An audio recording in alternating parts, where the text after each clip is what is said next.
Hello again, everybody. So for this video, I'm going to talk about the presidency of Woodrow Wilson and look at one of I consider to be the most interesting aspects of his presidency when it looks to the whole area of progressive reform. As I mentioned in one of the previous videos that I posted about the election of 1912, Roosevelt when he ran, or I'm sorry, Wilson when he ran for president ran on a program that he called the New Freedom, which is this sort of neo Jeffersonian, kind of an update of Jeffersonian democracy for the 20th century, if you will, to put it in very simplest forms. So it's, kind of focused on, laws and but still having a fairly limited government, using laws like anti-monopoly laws, antitrust laws, etc., as a way of curbing powerful corporate interests. But it isn't really about expanding government or creating new bureaucracy or creating what can best be described as a regulatory state for supervising and overseeing capitalism, which makes his actions as president all the more interesting. Pretty much as soon as Wilson is elected president, there's a couple of things about him that I think are very interesting and worthwhile discussing.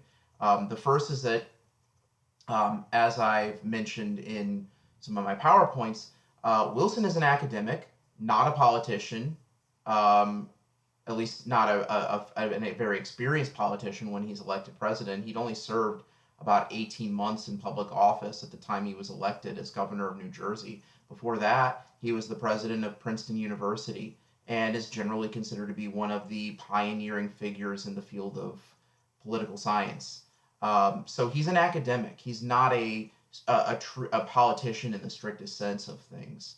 Um, he's also a Southerner, something which, as I'll be discussing in a little bit, definitely has a big influence on some of the limits of where his imagination allows him to go when it comes to progressive reform, particularly in the arena of race. Um, but he is also someone who is coming from a political party that historically at this point has been on the outs for a long time in American politics. The Democratic Party, following the American Civil War, um, they're pretty much shut out of the White House for the better part of a half century. There's only one Democratic president that is elected in the period between 1860 and when Wilson is elected in 1912, and that of course is Grover Cleveland, who had been elected to two non-consecutive terms. So every other president during that 52-year stretch, minus those 8 years of Cleveland, was a Republican, and so Wilson is. I think that's part of what shapes the direction he takes politically, is because he recognizes that he doesn't really have a mandate, so to speak, to do things exactly the way he wants to do them. Remember, he didn't win a majority of the popular vote. He just won the largest share of the popular vote. He won a plurality of the popular vote, and won primarily because he was able to use that to win the electoral college. So I think, as a political scientist, Wilson recognizes that he doesn't have quite the political mandate for doing things exactly the way he wants to do that other presidents might have. And so that leads him to do things that are very interesting from a modern perspective. Once Wilson becomes president, he pretty much abandons his New Freedom platform and, for the lack of a better way of putting it, more or less adopts the new nationalism platform that Theodore Roosevelt and the Progressive Party had put forward in the 1912 election. This is something that generally doesn't happen very much in American politics, if ever, other than this instance. It would be kind of like, to use a contemporary example, it would be sort of like if Donald Trump adopted Bernie Sanders' platform. It's really it's something that it makes you kind of turn your head and go, wait, what? And But it is exactly pretty much what he does. He pretty much wholesale adopts the platform or elements of the platform at least, of his chief competitor in the 1912 election.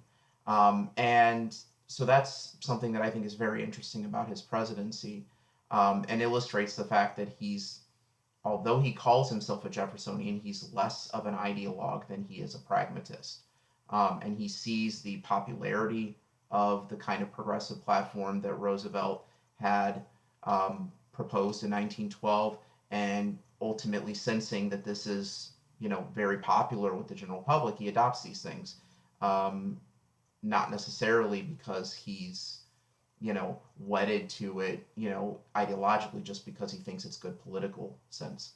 And the first example of this comes in the area of banking. Um, Wilson, again, considers himself a Jeffersonian.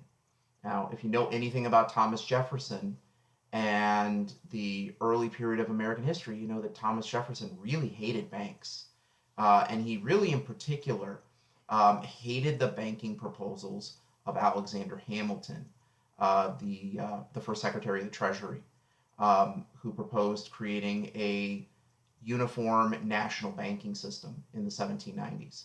And so it's really interesting that Wilson, a self described Jeffersonian, ends up, after becoming president, adopting a banking proposal that in many ways is an updated version of the banking proposals of Alexander Hamilton from the 1790s, what we today call the Federal Reserve. The basic idea behind this was pretty simple.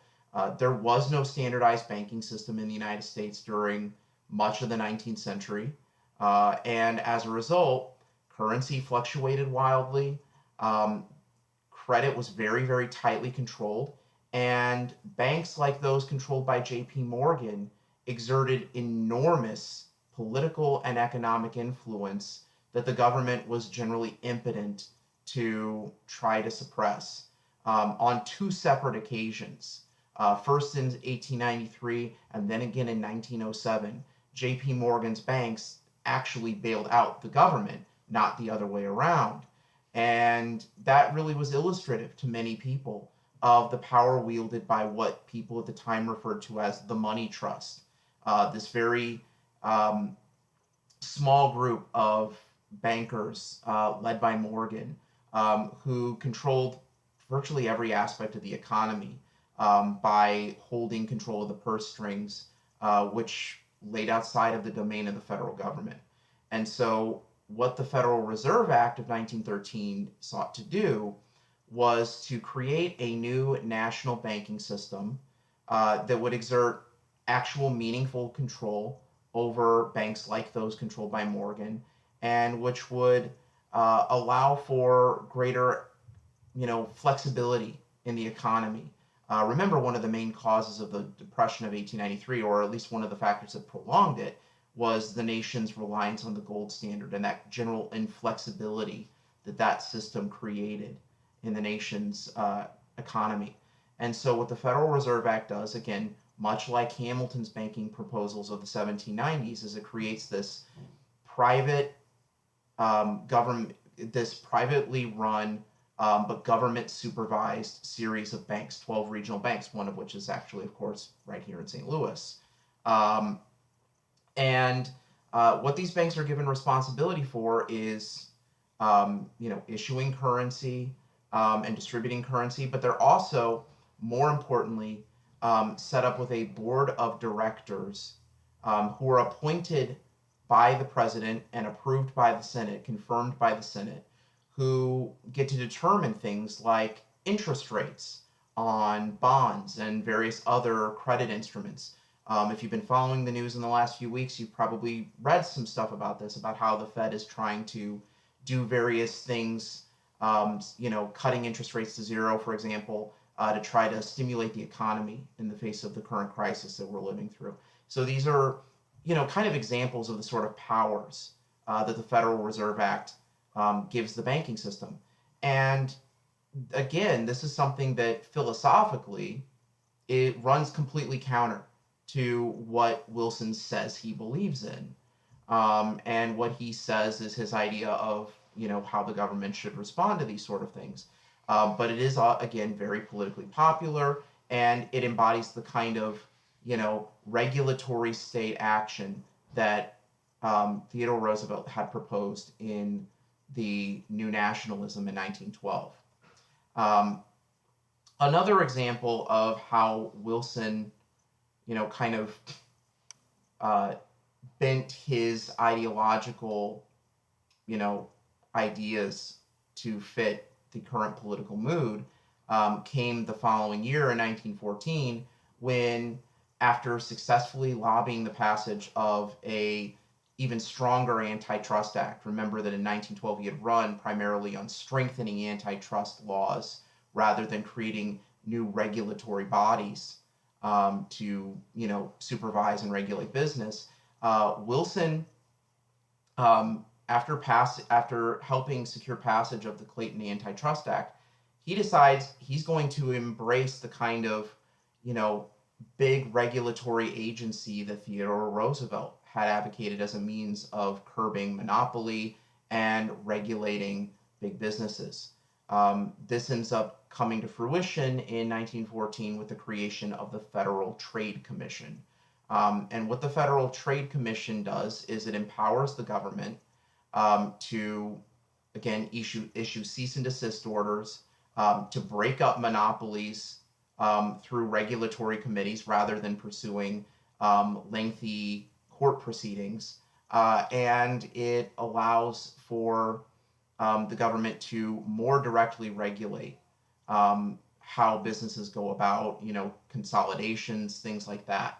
And it, again, is exactly the kind of big regulatory reform that Roosevelt had advocated in the 1912 under the 1912 Progressive Party platform. Um, so again, I think this illustrates, really an interesting aspect of Wilson is this kind of very sort of pragmatic approach to politics that is not, again, fixed so much by ideology as it is by, what the present moment and what the public demands in this sort of thing. After passing these two big kind of things, um, the Federal Reserve being by far the biggest of these two, Wilson kind of takes a step back from progressive reform. Says, he kind of washes his hands of everything, says, I've done what I set out to do, done what I need to do, let's move on to the next thing. But the country isn't ready to move on to the next thing. There's still a lot of work in the minds of progressive reformers that needs to be done. Women's suffrage, ending child labor, putting in place an 8-hour workday in various industries. All of these things are, big issues for progressive reformers.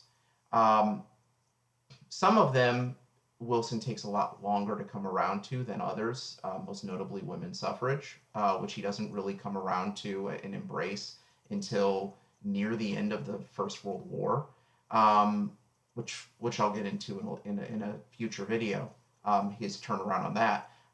But ultimately, it's because of political pressure, not because of idealism or because of, any actual real beliefs, that Wilson eventually comes around on other progressive reforms like passing child labor legislation and 8-hour workday legislation for the railroads and various other things. He does these things very abruptly in 1916, only when he is facing a very likely defeat for re-election against a newly unified and reinvigorated Republican Party. And so I think that really kind of is illustrative of his political philosophy when we look at those sort of things. Now, for the next video, which I'm going to start here in a minute, we're going to look at some of the other limitations in Wilson's ideology. And when we look at that, we're going to really look into some of his major moral shortcomings, not just as a president, but as a person, and look at how, in many cases, not just Woodrow Wilson, but for many other progressive reformers, how they define progress in this time period, um, while in many cases meeting with modern ideas, um, sometimes involves embracing philosophies and ideologies that are decidedly anti progressive from the modern standpoint, um, especially in the areas regarding gender and race. And that's where we're going to explore in the next video.